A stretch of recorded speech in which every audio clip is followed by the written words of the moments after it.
Voilà, bonsoir à tous et puis, heureux de vous retrouver sur ce webinaire juste avant Noël.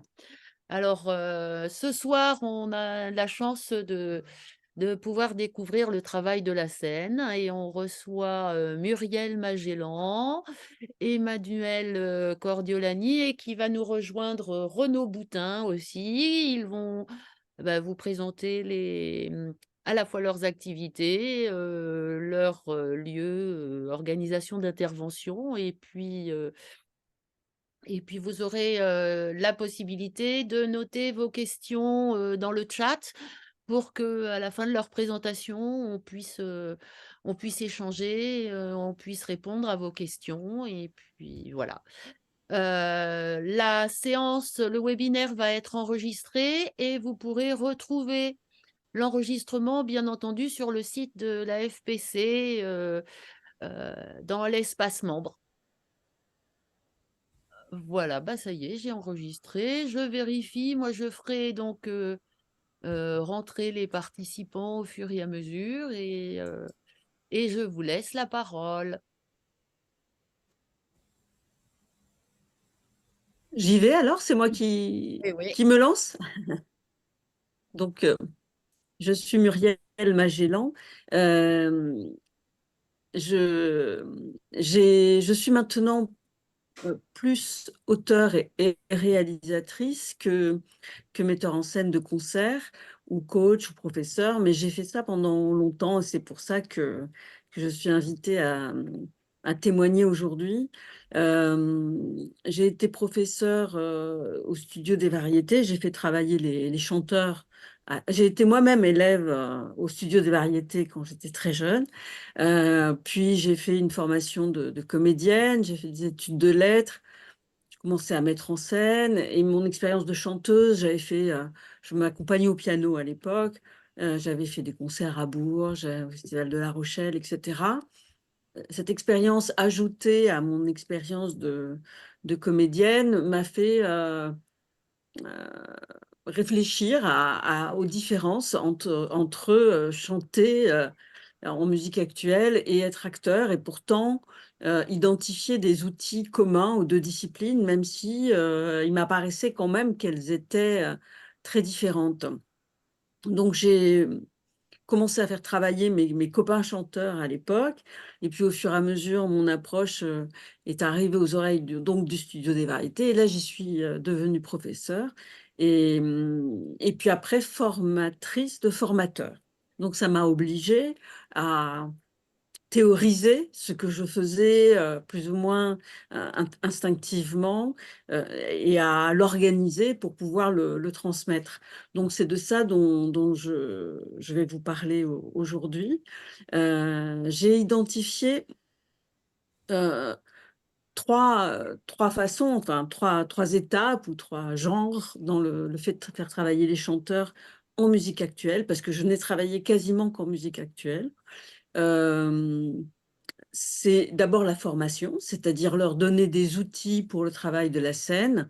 Euh, ça va de comment se tenir en scène, le regard, ce genre de choses que vous connaissez sans doute, des outils tout simples de base que quand on débute, on n'a pas, ou on envoie beaucoup de gestes parasites, on n'est pas tout à son travail. Donc ça, c'est de la formation.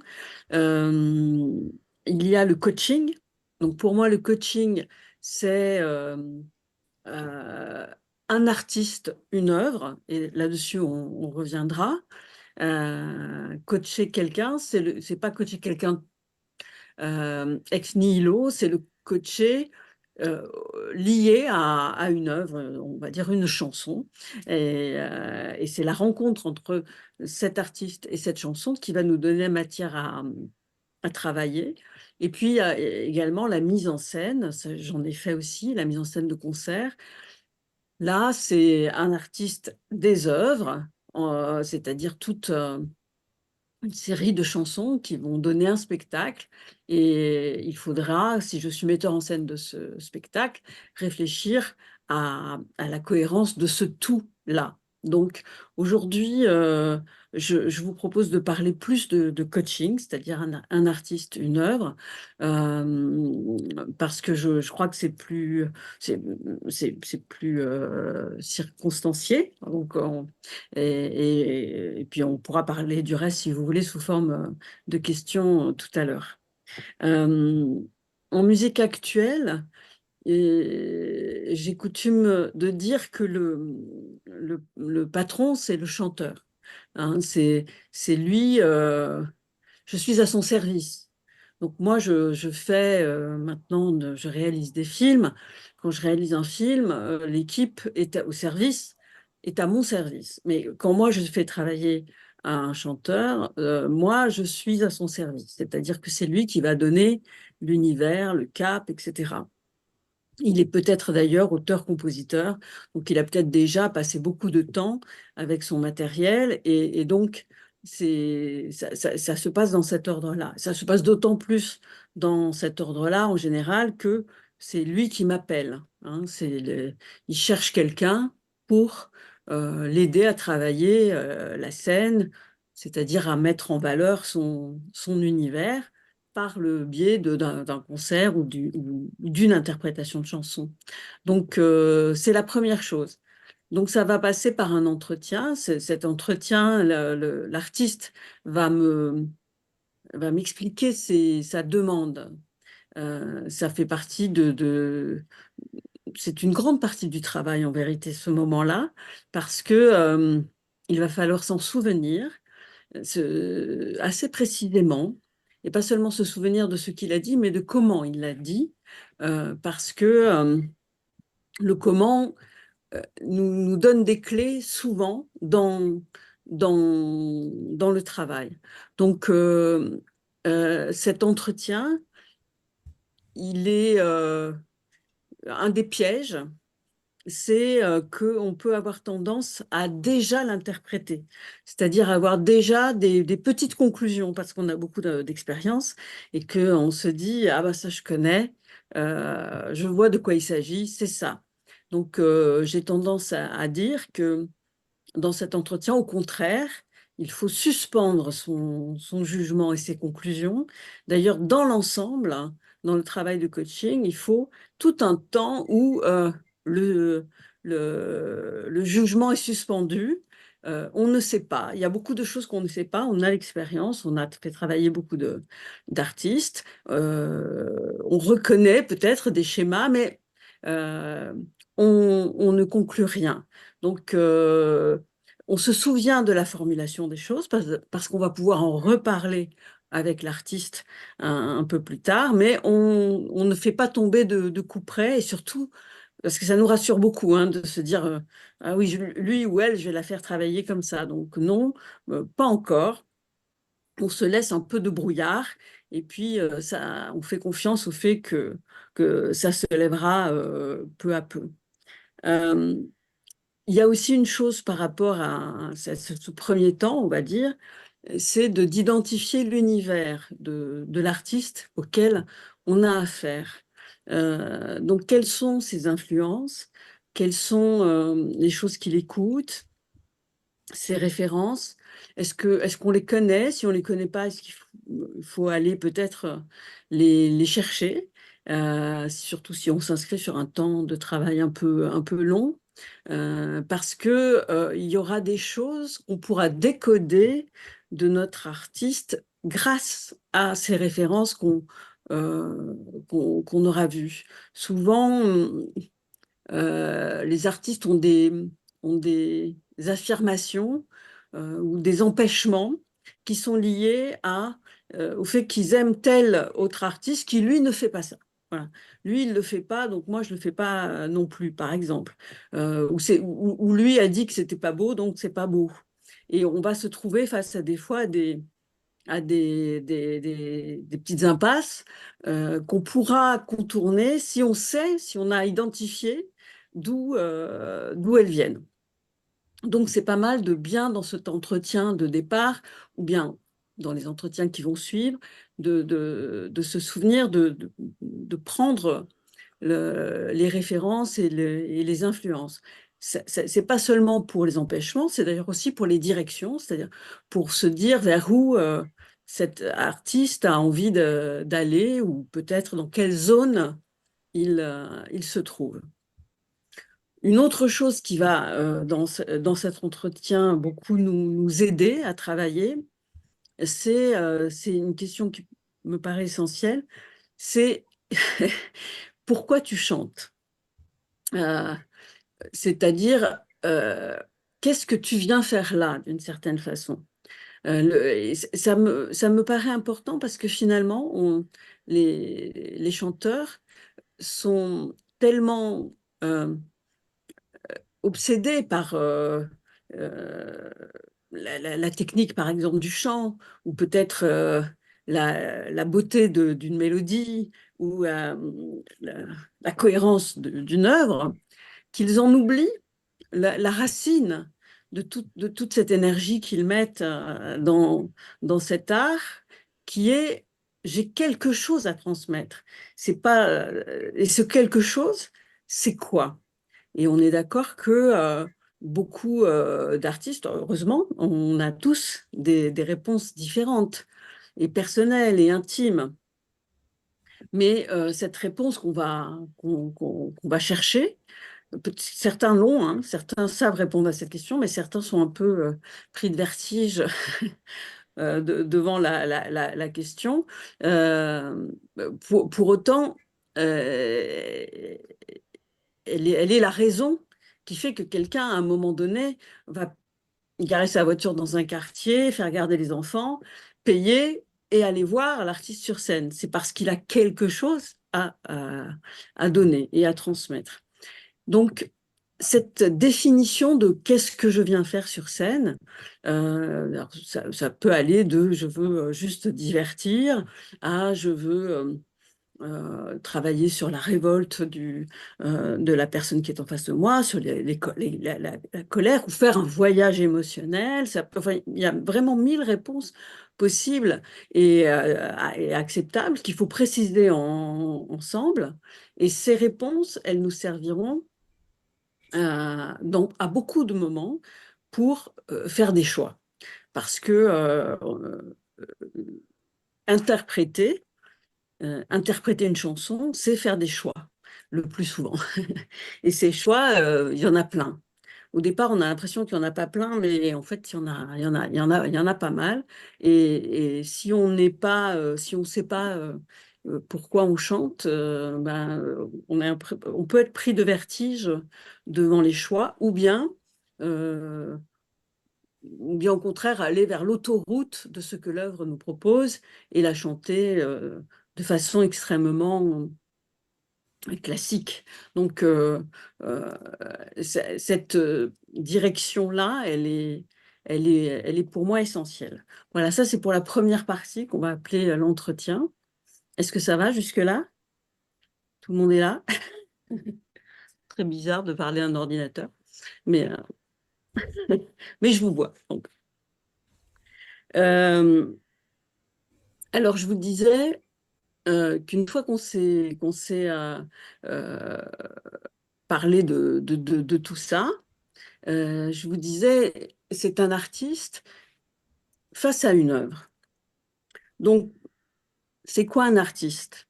Euh, alors, un artiste, c'est un corps, déjà, hein, on est d'accord? C'est la personne qu'on a en face de soi, elle a un corps, et il va falloir qu'il se serve de ça pour interpréter. Donc, dans, dans le travail du chant, vous avez bien sûr une grande connaissance du corps, mais c'est aussi un, un outil pour l'interprétation. Donc, je vous parlais tout à l'heure de formation. C'est euh, la connaissance de son corps en scène fait partie de la formation, mais c'est aussi euh, faire prendre conscience à nos artistes que ce corps va aider à servir le propos de sa chanson. Donc, et il y a beaucoup de possibilités avec le corps. Donc moi, ce que je faisais faire beaucoup d'exercices euh, assez ludiques autour du travail du corps, qui ne sont pas des exercices de maîtrise du corps, parce que ça y est, j'estime, quand je parle à un artiste, que, que peut-être il sait le faire. Ça, c'est une chose aussi qui compte pour moi de vous dire, c'est que ça arrivait, quand je travaillais avec les chanteurs, que, euh, qu'ils fassent je sais pas, par exemple, il piétine sur scène, il est nerveux, il est maladroit. Et quand je travaillais avec les formateurs, souvent les formateurs disaient, OK, j'ai identifié ce problème, on va faire de la respiration. Donc, ils demandaient à, à l'artiste éventuellement de s'allonger ou de faire tel exercice et tel autre et tel autre. Moi, je leur disais, attention, peut-être que simplement si tu lui dis, tu as fait ça, il a déjà les outils pour restaurer l'erreur qu'il vient, ou ce qu'on peut appeler l'erreur qu'il vient de commettre. Parfois, on a tendance à tout de suite identifier un problème et tout de suite le travailler comme si notre artiste n'avait pas d'autonomie. Mais ça arrive, mais parfois il a l'autonomie. Et donc, on va plus vite en lui disant tout simplement ça. Et lui-même sait qu'il a la respiration, euh, l'ancrage pour pouvoir réparer ce qui vient d'être fait. Et ça, c'est valable pour beaucoup de choses. Quand on est formateur, on peut avoir tendance à se précipiter sur l'erreur qui a été commise pour pouvoir la travailler, alors que peut-être on peut avancer plus vite que ça et se coltiner à des choses plus compliquées et plus délicates ou plus profondes ou plus essentielles au travail de l'interprétation. Donc, euh, moi, dans le travail du coaching, je m'occupais du corps, donc non pas pour le former, mais pour voir comment il pouvait s'impliquer dans l'interprétation de la chanson. Euh, Qu'est-ce que c'est qu'un artiste encore? Qu'est-ce qu'il a encore à disposition pour interpréter? Euh, et là, c'est un point commun avec le travail de l'acteur, bien sûr. Il a des émotions, le corps aussi, hein, bien évidemment, est en commun avec le travail de l'acteur. Euh, les émotions, parfois, les chanteurs euh, les connaissent mal. Alors, je ne sais pas quels sont vos interlocuteurs, mais parfois, c'est un peu chanson triste, chanson gaie, en colère, au bord des larmes, et puis c'est un peu tout. Donc là, ça peut faire partie de notre travail, de leur faire entrevoir qu'ils ont beaucoup plus de couleurs à leur disposition pour peindre. Donc, oui, il y a des fondamentales qu'on connaît, mais il y en a plein d'autres. Et donc, moi, je leur faisais faire des exercices, là, pour le coup, que je prenais au travail de l'acteur, de déclinaison des émotions, et surtout de nommer les émotions. On faisait, par exemple, un, un exercice que j'appelais à boule aux émotions quand on était plusieurs. C'est qu'on on prenait une boule imaginaire qui nous suscitait une émotion. Donc, supposons qu'elle suscite de la honte. Voilà, un état, ça peut être un état, ça peut être un sentiment, une émotion. Pour moi, c'est rajouter les couleurs quand même. Et je la passe à mon voisin qui reçoit cette émotion, qui l'identifie donc. En la recevant, il est obligé de l'identifier. Qu'est-ce que c'est? Et il la transforme en une autre couleur, donc une autre émotion, du mépris, par exemple. Et il passe le mépris à son voisin, qui va identifier, puisqu'il va devoir, en mimétisme, reproduire ce mépris et le transformer, de façon à ce qu'on voit que la boule peut prendre énormément de couleurs différentes et que donc, pour interpréter, on a à disposition beaucoup plus de possibilités que les trois, quatre couleurs qu'on pense avoir.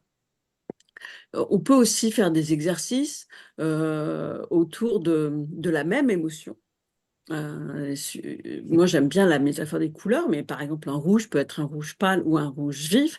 Donc, une colère peut être très toute petite et très rentrée et aller jusqu'à exploser. Ça, on peut le faire travailler par palier à notre artiste aussi pour qu'il ait conscience que là aussi, dans une même couleur, s'il choisit de chanter une chanson avec une seule couleur, dans cette couleur-là, il pourra varier les intensités. Donc, dans une même chanson, il peut passer de 4, 5, 6 couleurs à une seule, mais et tout ça, ça va être des choix, bien évidemment, qu'il faudra faire à un moment donné. Donc, on s'aperçoit on commence à avoir beaucoup de, de, de matériaux pour créer et pour peindre. C'est pour ça que je disais pour choisir hein, à un moment donné. Euh, donc, ces deux aspects-là font partie de l'artiste. Et il y a un autre aspect qui compte beaucoup en musique actuelle et que moi j'ai appelé le persona, en l'empruntant à Jung et au théâtre antique. Dans le théâtre antique, c'est un masque. Et chez Jung, c'est la personne sociale. Et moi, j'en ai fait quelque chose comme ça, un peu hybride, qui est c'est le chanteur, c'est-à-dire c'est la personne augmentée, c'est la personne en scène. Quand on vient chanter sur une scène, on ne montre pas sa personne en vérité, même si les chanteurs de musique actuelle se présentent souvent en leur nom et ont souvent très envie d'être tout près d'eux-mêmes. Pour autant, c'est jamais eux-mêmes qu'ils présentent. Donc, et ce n'est pas non plus un personnage, quelquefois, mais très rarement. Alors peut-être en classique, oui, vous avez des personnages, puisque il y a des œuvres comme au théâtre, mais en chanson et en musique actuelle, c'est pas un personnage, c'est une part de moi. Donc entre la personne et le personnage, on va dire qu'il y a le persona. Donc cette partie de moi que j'amène sur scène, que je mets dans la lumière et sur laquelle je demande qu'on braque le projecteur. Ça, c'est pour moi extrêmement important en musique actuelle parce que c'est souvent les chanteurs ne sont pas conscients de leur persona, ils ne savent pas ce qu'ils dégagent. Euh, Vous voyez qu'il y a un persona, ça peut être, si on prend des exemples, on peut prendre Brassens, on voit que le persona de Brassens, il est tout près de sa personne. Mais néanmoins, ce n'est pas sa personne. Mais c'est tout près, c'est pas loin. On ne le voit pas s'éloigner. Euh, Gainsbourg a créé presque Gainsbar, n'est-ce pas, qui est déjà un peu plus loin et qui a un persona beaucoup plus euh, identifiable. Il y a M qui est allé jusqu'à se maquiller et créer son personnage presque près du personnage. Renaud, hein, on a voilà, des exemples comme ça où on voit que ce n'est pas la personne qu'on voit. Alain Souchon, par exemple, est tout près, mais quand même, quand on le voit en scène, on voit que le petit lutin qui saute partout, qui a l'œil qui frise, c'est ça son persona. Et donc, il va toujours travailler sur ce. Enfin, ça sera sa base d'interprétation. C'est toujours intéressant de travailler sur le persona de l'artiste que vous avez en face de vous et de l'aider éventuellement à en prendre conscience. Parce que et ça c'est très simple, quand vous faites des exercices où vous le faites juste entrer en scène. Et qu'est-ce qui se dégage quand il ou elle entre en scène? Dans quelle gamme d'inspiration on est? Qu'est-ce qu'il porte en lui? Quel monde il porte en lui? Et déjà, si on arrive à nommer, donc moi je suis beaucoup aussi dans, dans un aller-retour entre la sensation et la formulation. Je trouve que le travail qu'on a à faire quand on est formateur, c'est d'abord de ressentir et ensuite de nommer. Parce que ça, l'artiste pourra le trimballer, le prendre avec lui et, s'en servir, s'en souvenir, le noter éventuellement. Donc, quelle est la sensation que j'ai et comment ça s'appelle? Donc, pour le persona, on peut commencer par ça, c'est-à-dire faire juste un passage en scène. Vous demandez à l'artiste d'approcher, on le regarde, et qu'est-ce qui se dégage, dans quelle famille d'énergie il est. Et puis ensuite, même chose, après l'avoir vu chanter, après avoir vu son corps bouger. Par exemple, euh, un corps maladroit peut faire partie du persona. On n'est pas obligé de rectifier en musique actuelle. C'est différent d'un acteur, parce qu'un acteur, il va devoir parfois être Hamlet et d'autres fois être Alceste. Donc, il faut que son corps il soit capable de se transformer. Mais un chanteur, il peut avoir un corps maladroit. Ça peut être partie de son persona. Et ça sera son identité. Ça sera une part de son identité. Et quand il interprétera ses chansons, son corps bougera euh, dans, avec ce marqueur, avec ce marqueur-là. Donc ça, c'est à nous aussi de le, de l'identifier et de le nommer pour voir si oui ou non il veut le garder ou pas. Euh, Quelquefois, l'artiste peut nous dire non, non, ça, je n'ai vraiment pas envie que ça soit dans le persona que j'ai envie que j'amène dans mon être créatif, que j'amène sur scène, que les gens vont regarder. Je ne veux pas qu'il y ait, par exemple, de la timidité. Euh, la timidité m'empêche de créer, je ne veux pas. Alors que euh, une Charlotte Gainsbourg dirait si, si, ça, on ne touche pas. C'est parti de moi, c'est mon persona. Euh, je, je ne veux pas travailler là-dessus. Vous voyez que c'est à nous quand je vous disais c'est lui le patron, nous on nomme et on lui dit voilà ce qui est en toi. On peut éventuellement dire moi ça me plaît, je trouve que ça marche bien avec ton univers. Au contraire dire bah, moi je trouve que ça empêche un peu ton univers d'exploser telle ou telle chose. Mais c'est lui qui tranchera, c'est lui qui verra si oui ou non il garde ses singularités ou au contraire, il les gomme. Donc, vous voyez que quand je disais un artiste, une œuvre, l'artiste, c'est ça, c'est en résumant et en allant vite, un corps, des émotions à disposition et un personnage qui peut-être lui échappe et qu'on va définir de plus en plus. Euh, Est-ce que ça va toujours? Vous êtes là? Pour une dernière, pour pas la dernière partie, mais presque, la partie de l'œuvre.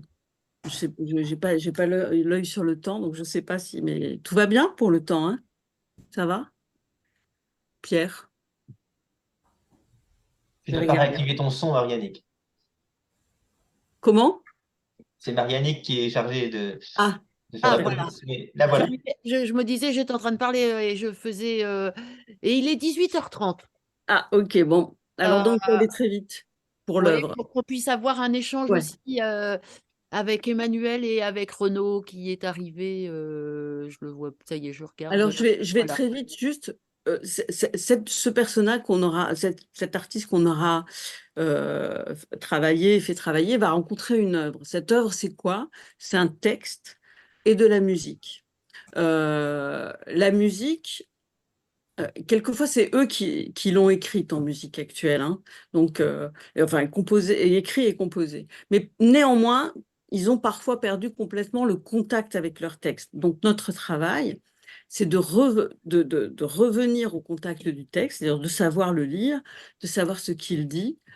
Et avec tout le matériau dont on vient de se parler, la direction qu'on s'est donnée, c'est-à-dire qu'est-ce que tu viens faire sur scène, donc comment cette œuvre va rencontrer ton projet, ce que tu as envie de faire sur scène et comment cette œuvre-là, toi-même, tu l'abordes. C'est-à-dire, qu'est-ce que tu veux qu'elle dise?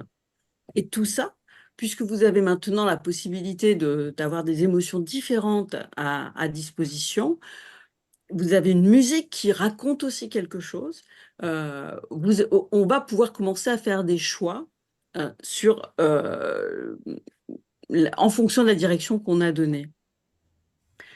Il m'arrive de raconter l'anecdote suivante. Quand je travaillais au studio, il y avait beaucoup de chanteurs qui chantaient, faisaient des reprises, et qui chantaient Starmania. Et les garçons chantaient Quand on arrive en ville le plus souvent. Et, leur premier élan était de chanter Quand on arrive en ville de façon extrêmement rock et agressive et virile. Or, quand on regardait le texte, les paroles, on voyait que le texte disait on n'a pas l'air viril, mais on fait peur à voir. Hein. Donc, l'artiste s'était tellement fait envahir par la dominante de la couleur de la chanson qu'il en avait perdu le contact avec le texte. Donc c'est à nous de décider si oui ou non on va vers le féminin ou pas au moment de l'interprétation. Qu'est-ce que tu veux en faire? Les filles, c'était pareil avec Ziggy. Elle le chantait extrêmement romantique. Vous avez peut-être des artistes qui travaillent Ziggy. Elle le chante extrêmement romantique. Or, la nana dit quand même, la première fois que je l'ai vu, je me suis jetée sur lui dans la rue et je lui ai dit que j'avais envie de lui. Ah bon? Donc, la mélodie les entraîne vers une couleur que le texte dément complètement. Alors, qu'est-ce que tu fais de ça? Qu'est-ce que l'artiste qu'on aura vu, qu'on aura fait travailler, fait de ça? Voilà. Et on a beaucoup de choix maintenant à faire une fois qu'on a tout identifié, l'artiste et l'œuvre. Mais je m'arrête là.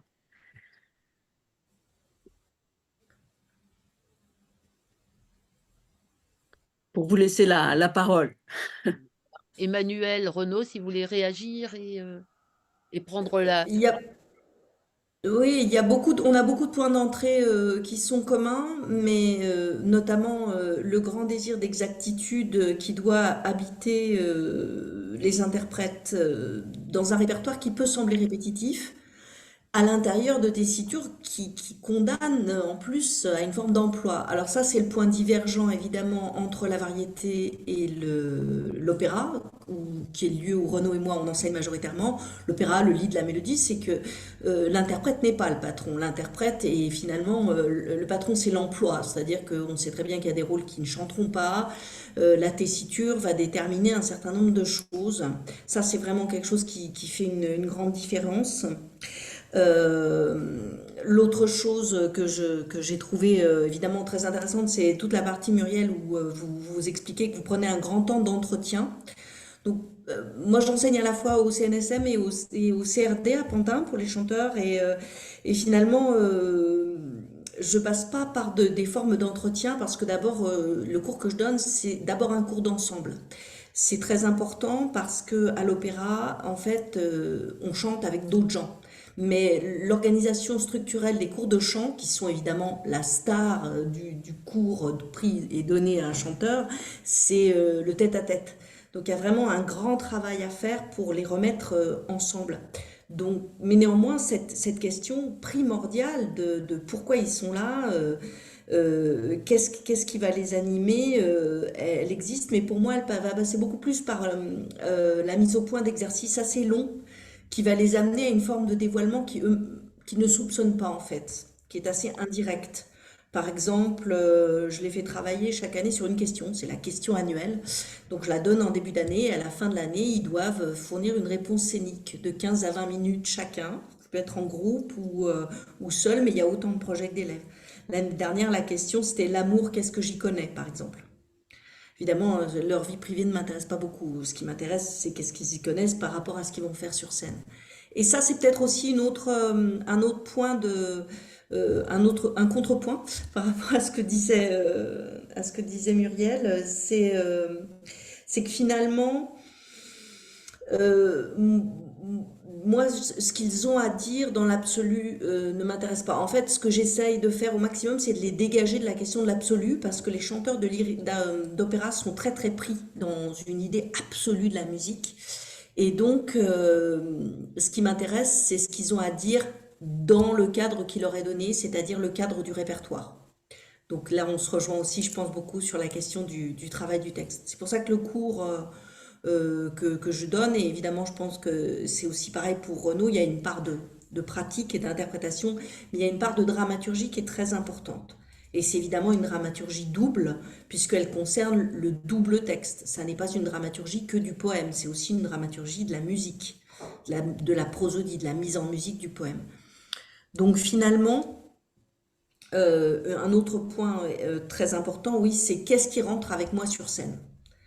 Et ça, on vit une époque où c'est pas forcément très facile de les amener à ça. Et puis quand ils sont jeunes, c'est tout nouveau pour eux. C'est-à-dire qu'effectivement, il y a un temps où ils doivent se regarder. Parce que quand on rentre en scène et qu'on est petit, qu'on est grand, qu'on est large, qu'on est blond, avec la peau toute claire, ou au contraire qu'on est noir, ça va pas du tout avoir les mêmes implications sur le public, la gestion de la lumière et différentes choses autour. Par exemple, les gens blonds ont l'air jeunes.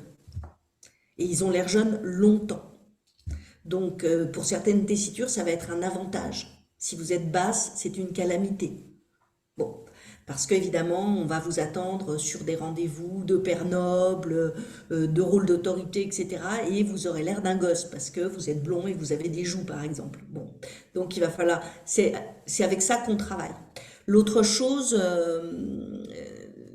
autant évidemment je souscris à fond sur la question de la précision de l'émotion, parce qu'on ne soit pas réduit à 4 smileys, quoi, un qui sourit, un qui fait la gueule, un qui dit rien et un qui est un peu gêné. Effectivement, il y a une façon de les emmener dans un travail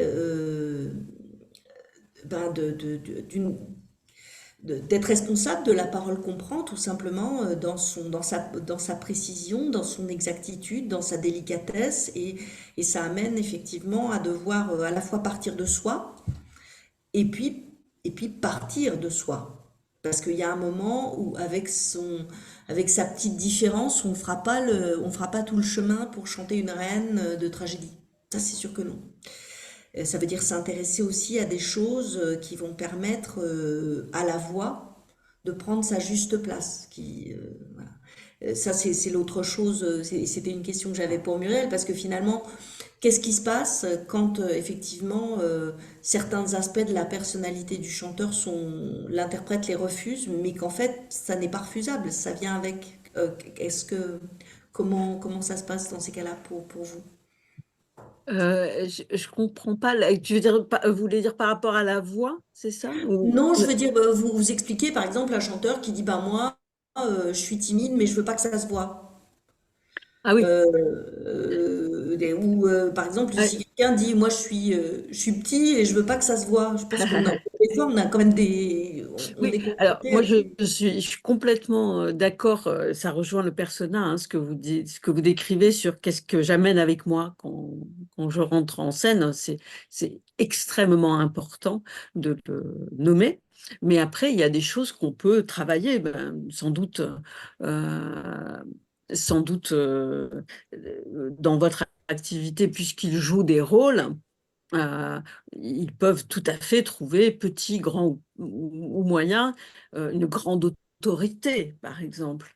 Et on peut voir, euh, si on joue un roi, on peut voir ce roi petit, grand ou moyen.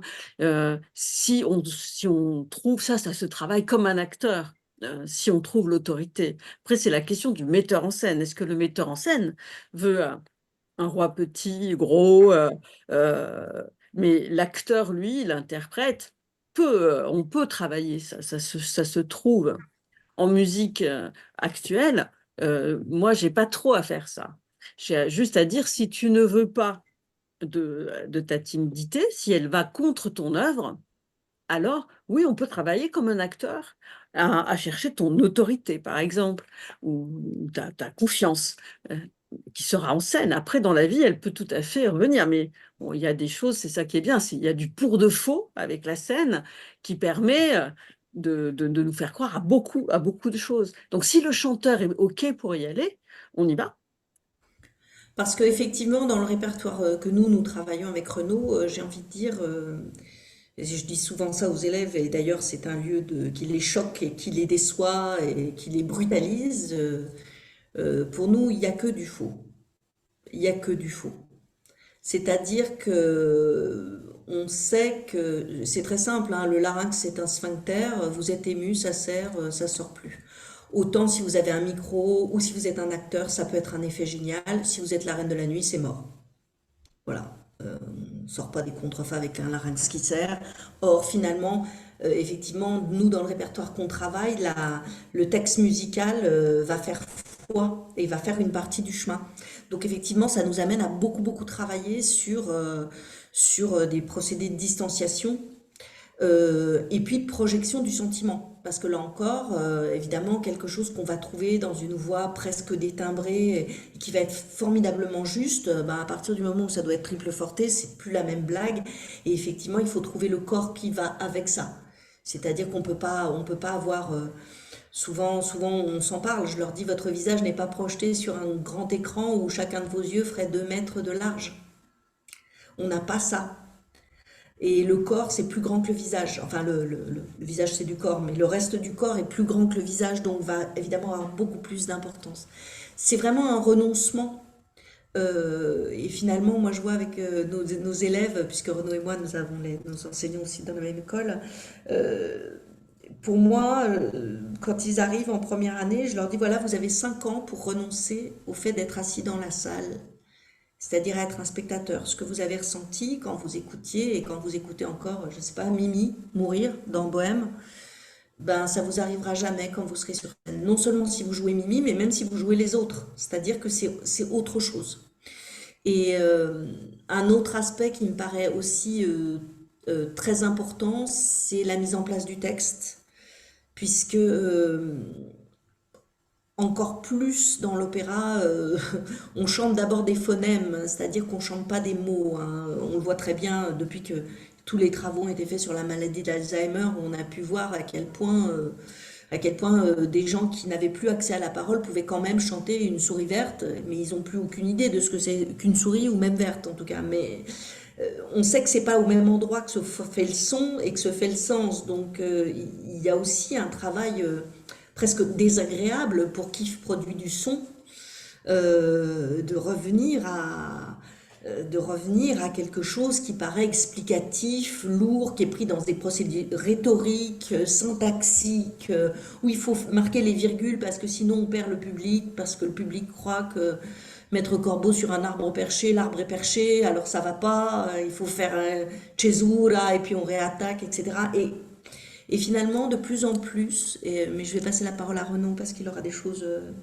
Ça n'est pas un vieux professeur de province comme moi, il est tout neuf dans l'institution. Mais de plus en plus, je me rends compte que c'est par l'exigence de cette mise en place du double texte, le fait de se dédier à ça, c'est-à-dire de le baliser suffisamment clairement pour que les gens dans la salle, qui eux n'ont rien sous les yeux, puissent comprendre que en fait ce travail-là les met dans une forme de concentration très importante et qui produit des effets sur eux, qui sont des effets de jeu en fait, mais au lieu souvent nos élèves pensent qu'il faut arriver dans un état, et puis qu'ensuite une élève m'a dit ça là récemment, une élève de Pantal me dit, mais en fait dans l'idéal, on arrive dans un état et puis on est traversé par le texte. Et je lui ai dit, ben non, parce que si tu arrives dans un état, le texte ne te traversera pas. Il y a l'état. Donc je lui dis, pour moi, l'état idéal, c'est le vide. Tu dis le texte et ça produit un effet sur toi. Et tu as suffisamment travaillé pour que cet effet ne soit pas déflagratoire sur ta voix, sur ton émission vocale, mais pour que tu puisses en tirer le meilleur. Ça veut dire qu'il y a des répétitions où ça va être un désastre, mais on le note et puis ensuite on sait reproduire cet état-là. Je passe la parole à Renaud parce que je pense qu'il aura des choses intéressantes à dire. bonsoir tout le monde. Désolé de mon retard, hein, j'ai pris en cours. Je ne sais pas si j'ai tant de choses que ça à rajouter parce que je partage énormément des choses qu'a déjà noté brillamment Emmanuel. Euh, dans votre présentation, Muriel, moi je suis très intéressé par... alors je retrouve beaucoup de choses qu'on dit, et Emmanuel l'a dit par exemple sur la nuance du sentiment. Ça c'est une chose qui est vraiment formidable parce que on a la chance en travaillant sur texte et musique de travailler sur une interprétation du texte, une interprétation musicale du texte. Euh, c'est vraiment systématique dans le lyrique parce que justement il y a une dissociation entre celui qui a écrit les paroles et celui qui a écrit la musique. Et donc ça veut dire que le résultat sur lequel on travaille est déjà une interprétation du texte, ce qui n'est pas toujours le cas dans la chanson, euh, où les deux peuvent être écrits ensemble, où le texte arrivait après la musique, des choses comme ça. Et donc, l'interprétation émotionnelle qu'on doit mettre sur les mots, elle, par définition, elle va dépasser les mots.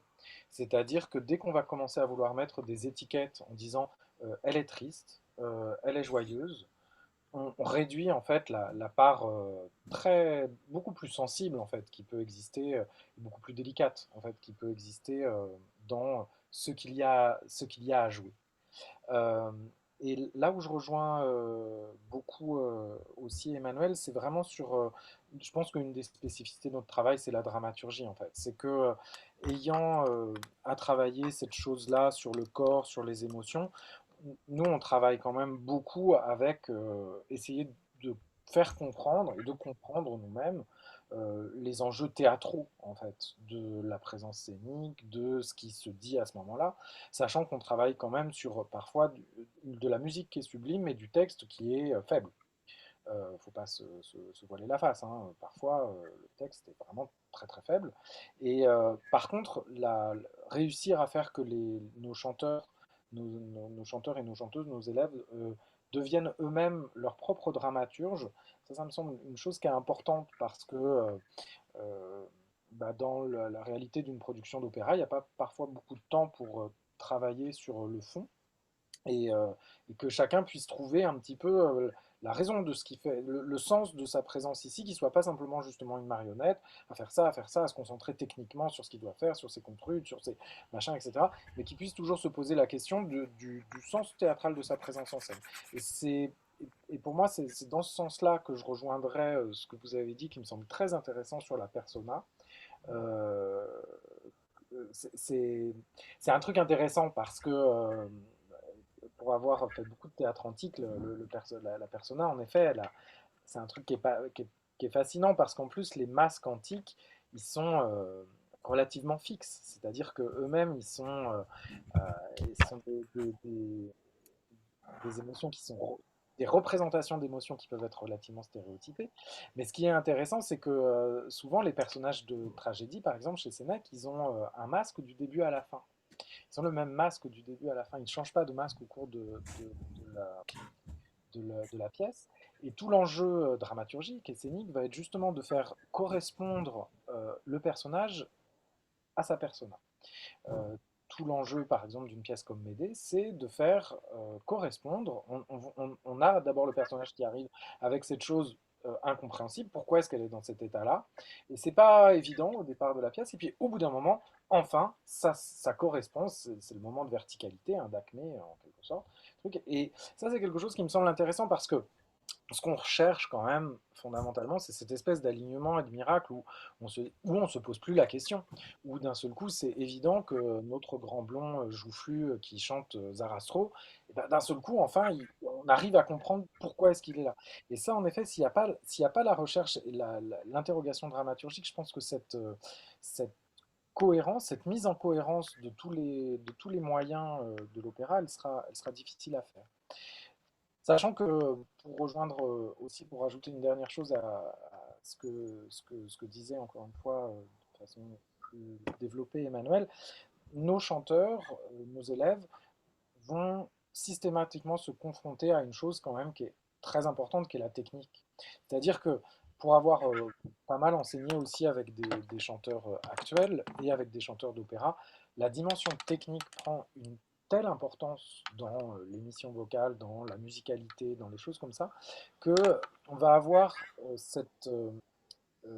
la première chose que j'ai pensé quand vous avez dit persona, ça m'a beaucoup intéressé sur l'idée de présence de personnes augmentées. J'ai pensé à ça. Je me suis dit, mais de toute façon, un chanteur d'opéra, quand il rentre en scène, ça peut pas être lui tous les jours parce que il doit se concentrer sur des milliards de choses. Et il a de toute façon une concentration physique de sa présence qui fait que ça ne peut pas être ça peut pas être la même personne que quand il va faire ses courses ou quand il va à la laverie. Parce que de toute façon, il y a un engagement de présence physique qui n'est pas le même. Qu'on retrouve, par exemple, dans certaines théâtralités qui m'intéressent beaucoup et qui me semblent finalement des bonnes portes d'entrée aussi pour comprendre ce que c'est que la théâtralité de l'opéra, c'est dans le clown. Le clown, il est à la fois très sincère et très faux, très distancié et en même temps ultra présent. Et il a cette chose où le clown, l'acteur qui fait son clown, est à la fois complètement lui-même et complètement autre chose parce qu'il est concentré dans quelque chose qui est en réalité très très. Euh, voilà, c'est ce que j'avais à dire pour l'instant. Moi, ce qui me marque en vous écoutant, c'est que effectivement, dans beaucoup de choses que vous abordez, je repense au théâtre, en fait. Et aux réflexions que j'ai faites au moment où j'ai adapté l'approche pour les musiques actuelles. Et, euh, et il y a un glissement qui se fait, selon moi, hein, quand on aborde le chanteur de musique actuelle, parce que parce qu'il n'y a plus de personnages et il n'y a plus de dramaturgie. La dramaturgie, elle est juste éventuellement dans la chanson elle-même, mais si toutefois il y a une histoire dans cette chanson, mais des fois il n'y en a pas.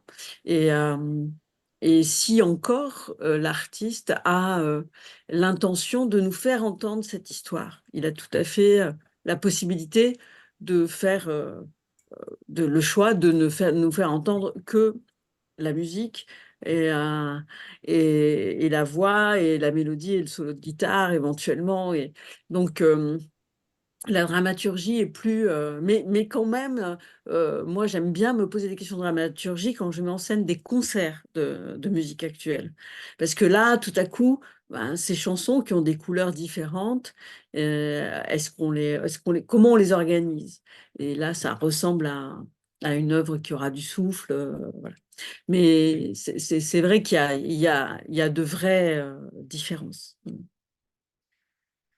Est-ce qu'il y a des questions peut-être? Je ne sais pas. Oui, il nous reste très peu de temps. Donc, si soit on continue à entendre les conclusions, soit on peut lancer quelques petites questions. Mais voilà, en fait, moi, je crois qu'on était tous attentifs et Il on y a but une question. la parole. Oui. Oui.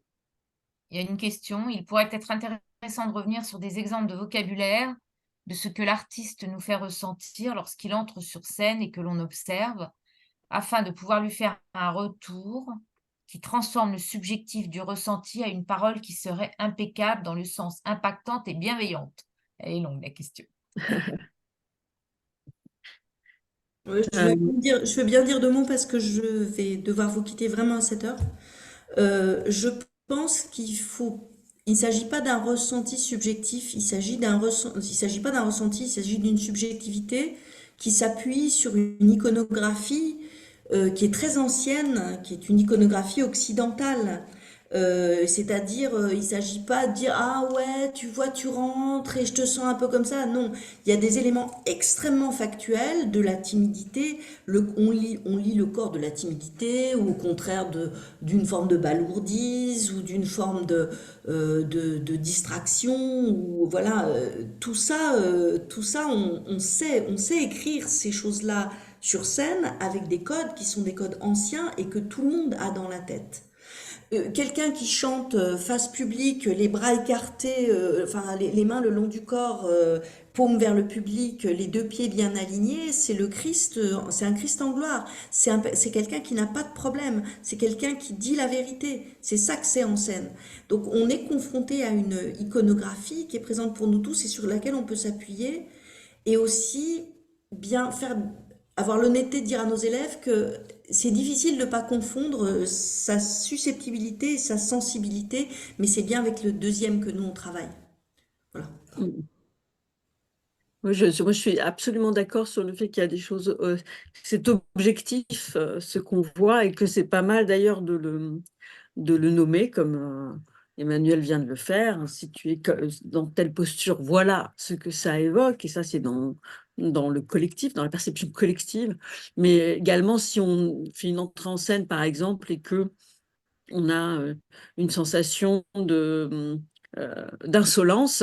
Quand moi je faisais cet exercice avec pas mal de témoins et que le mot revenait, qui peut éventuellement blesser, on explique bien que ça ne veut pas dire que tu es insolent, mais ça vient de quelque chose. En général, c'est un menton qui est haut ou un regard qui est comme ça. Donc, en fait, c'est intéressant de dire voilà d'où ça vient. Si on ne sait pas dire d'où ça vient, ça devient blessant parce que c'est flou et subjectif. Mais souvent, c'est objectif. Quelque chose que tu as fait a donné l'impression que. Et ce quelque chose que tu as fait, tu l'as peut-être fait sciemment, mais peut-être ça t'a échappé. C'est ce que moi j'appelais l'émotivité. L'émotivité, on a des défenses. Notre corps se met en défense. Et quand il se met en défense, il crée quelque chose. Et ce quelque chose, est-ce que ça m'intéresse ou est-ce que ça ne m'intéresse pas? Est-ce que j'aime que ça s'exprime ou au contraire, est-ce que ça va contre ce que j'ai envie de transmettre? Alors là encore, ça peut marcher pour un personnage et ça marche aussi pour un artiste, pour la personne augmentée qu'il est en scène.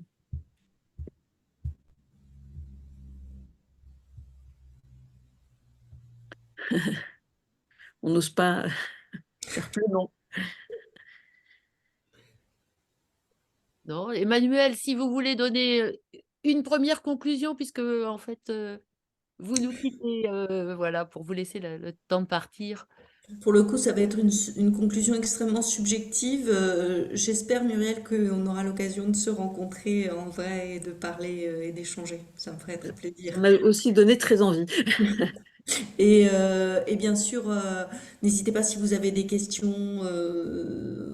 Je sais que Marianne et Pierre les feront remonter. Ça sera toujours une joie d'y répondre, soit seul, soit collégialement avec Renaud, puisqu'on se voit beaucoup. Une demande d'exemple d'exercice. Ah, Euh, pour quel sujet, quoi. Voilà. Exercice sur quoi? C'est pas précisé c'est pas Alors, précisé. Fanny pour qui a l'instant. des questions. Travailler Euh, les émotions. Sur le travail des émotions. Oui. Ok, ben je pourrais faire un petit. Je crois que j'ai déjà un petit document. J'espère qu'il est un petit peu détaillé que je pourrais vous faire passer si vous voulez. Mais il y a des livres, hein. Là, pour le coup, pour le travail des émotions, vraiment, vous pouvez aller vous puiser chez les. Parce que autant l'art de la scène pour le chanteur a été très peu théorisé, autant l'art de la scène pour l'acteur, il y a beaucoup de choses, hein. Et ça m'a intéressé aussi la question de distanciation pour l'art lyrique, parce que moi, j'ai quelquefois besoin des artistes qui ont tellement pas envie d'aller chercher l'interprétation et les émotions qu'on est dans de la grande distanciation. Mais c'est intéressant de les mettre en conscience de cette distanciation. Donc là, vous pouvez aller chez Brecht, parce que c'est aussi très beau à voir. Donc, euh, oui, dans le travail de l'acteur, je pense que c'est bien d'aller puiser dans ces livres-là. Bon, bien sûr, Stanislavski, si vous avez envie de, de- d'interprètes très, très investis, très acteurs studio, mais aussi chez Brecht, mais aussi chez Grotowski. Moi, j'avais trouvé que le travail de l'acteur avait un peu à voir avec du chanteur, pardon, avait à voir avec Grotowski, chanteur de musique actuelle, parce que Grotowski aborde l'interprète avec complètement toute son histoire, tout ce qu'il est, et son incandescence, voilà. Donc c'est pas inintéressant. euh, mais après, bon, moi j'avais quand même quelques exercices que je pourrais vous donner.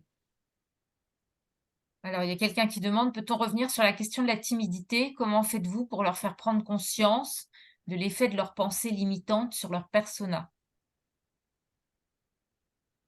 Euh, En fait, moi, j'argumente beaucoup autour de la liberté de l'interprète.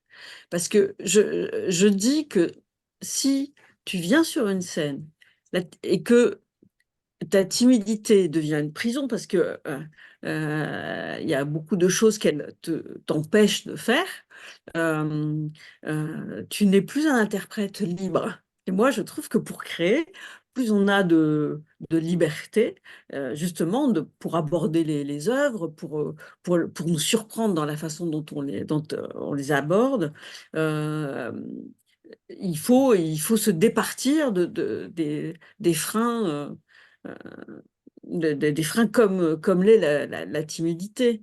Et puis, il y a une autre chose, je pense, sur laquelle on peut insister, c'est que si cette timidité empêche, et s'ils sont OK pour dire que oui, elle empêche, comment justifier que je vais aller les voir chanter, moi, et toujours pareil, et payer la babysitter, etc., et payer ma place pour quelqu'un qui est empêché par sa timidité. Non, il y a un pacte avec le public.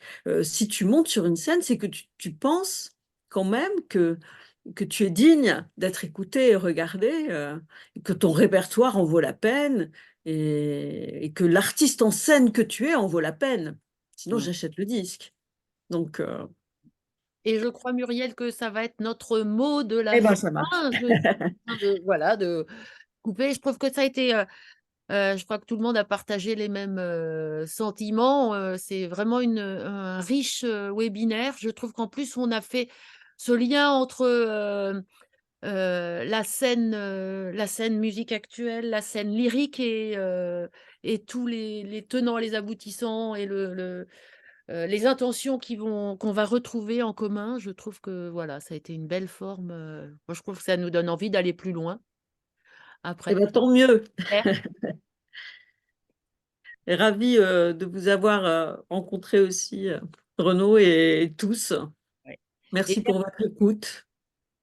Et merci à tous. Alors, si vous voulez continuer à avoir nos webinaires et puis pouvoir aller sur le site pour pouvoir voir les enregistrements de ces webinaires et des précédents, et ben, on vous conseille vivement d'adhérer à la FPC parce que voilà, c'est un puits de richesse de rencontres comme celle qu'on vient de faire ce soir. Donc, n'hésitez pas. Et puis, bravo à tous. Bon Noël aussi, parce qu'on se Bonne fête. retrouvera au mois de janvier.